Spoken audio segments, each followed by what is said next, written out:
Doctor AC Shanmugam அவர்களின் மருத்துவ சேவையை பாராட்டி கேர் ஸ்டேட் மெடிக்கல் யூனிவர்சிட்டியின் 88வது ஆண்டு விழாவில் கௌரவ டாக்டர் பட்டம் வழங்கப்பட இருக்கிறது. அவரை வாழ்த்தி மகிழ்வதில் நாங்கள் பெருமை கொள்கிறோம். ஐபிசி மங்கை நேயர்களுக்கு வணக்கம்.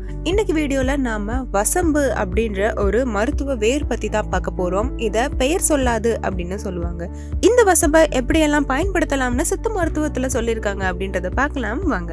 பெரும்பாலும் வசம்ப பிறந்த குழந்தைங்களுக்கு பயன்படுத்துறத நம்ம பார்த்திருப்போம். தாய்மார்கள் தங்களோட குழந்தைகளை எந்த ஒரு நோயும் அண்டக்கூடாது அப்படின்றதுக்காக வசம்ப குட்டி குட்டியா கட் பண்ணி அதை கோர்த்து பிறந்த குழந்தைங்களோட கைகள்ல கட்டுவதுண்டு. அதனால இதுக்கு பிள்ளை மருந்து, பிள்ளை வளர்த்தி அப்படின்னும் பேருண்டு. இந்த வசம்பு வேர்ல நிறைய மருத்துவ குணங்கள் இருக்கு. இந்த வசம்புல நிறைய மருத்துவ குணங்கள் இருக்கு. இத அழகு சார்ந்த பொருளாவும் பாக்குறாங்க.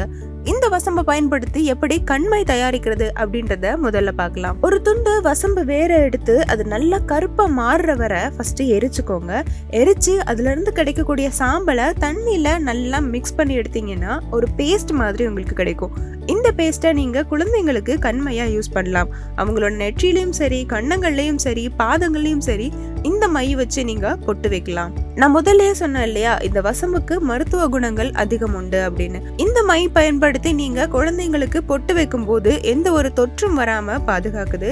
அது மட்டும் இல்லாம திருஷ்டி போக்குவதற்காகவும் இதை பண்றாங்க அப்படின்னு நம்பப்படுது. குழந்தைங்களுக்கு சரி, முகத்துக்கு வசம்பை எப்படி நம்ம யூஸ் பண்ணலாம் அப்படின்னு கேட்டீங்கன்னா, வசம்ப முகத்துக்கு யூஸ் பண்ணலாமா அப்படின்னே நிறைய பேருக்கு தெரியறது இல்ல. நிறைய பேர் யூஸ் பண்றதும் இல்ல. நம்மளுடைய தோல் வியாதிகள், தோல் ஒவ்வாமை இது எல்லாத்தையுமே சரி பண்றதுக்கு இந்த வசம்பு மிகப்பெரிய வரப்பிரசாதம் அப்படின்னே சொல்லலாம். தொடர்ந்து நம்ம முகத்துல வசம்பு பொடியை தடவிட்டு வருவது மூலமா கண்டிப்பா நான் முன்னாடியே சொன்னது மாதிரி தோல் நோய் தொற்றுகள் எதுவுமே வராது. ஒவ்வாமையை தடுக்கும். அது மட்டும் இல்லாம சரும தடிப்புகளை குறைக்கிறதுக்கும் இந்த வசம்பு பயன்படுது. இதை யூஸ் பண்றது அவ்வளவு பெரிய கம்ப சூத்திரம் எல்லாம் இல்லைங்க. ஜஸ்ட் அதோட பொடியை எடுத்து உங்களுடைய மசாஜ் எண்ணெயில கலந்து நீங்க எங்க வேணாலும் உங்களோட ஸ்கின்ல அப்ளை பண்ணிக்கலாம். இதுவே குழந்தைங்களுக்கு யூஸ் பண்ணணும் அப்படின்னு நினைச்சீங்கன்னா அவங்களுடைய குளியல் பொடி இருக்கும் இல்லையா, அதுல ஒரு சிட்டிகை அளவு இந்த வசம்பு பொடியை கலந்து தினமும் குளிக்க வச்சீங்க அப்படின்னா குழந்தைங்களுக்கு எந்த ஒரு சரும தொற்றும் வராது. என்னதான் வசம்பு ரொம்ப ரொம்ப நல்லது அப்படின்னாலும், பாதுகாப்பானது அப்படின்னாலும், அளவுக்கு அதிகமா யூஸ் பண்ணோம் அப்படின்னா பக்க விளைவுகள் கண்டிப்பா வரும். அதனால குறிப்பிட்ட அளவு, சொல்லப்பட்ட அளவு மட்டுமே பயன்படுத்துங்க. இதனோட பலனை முழுமையா நீங்க பெறலாம். இந்த வீடியோ உங்களுக்கு யூஸ்ஃபுல்லா இருந்திருக்கும் அப்படின்னு நம்புறேன். மேலும் இது போன்ற பல யூஸ்ஃபுல்லான டிப்ஸ்களுக்கு ஐபிசி மங்கை சேனலை சப்ஸ்கிரைப் பண்ணிக்கோங்க.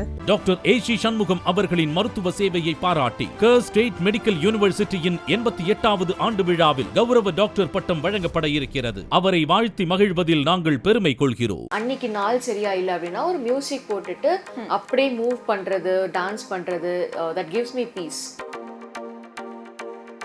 I'm doing a degree.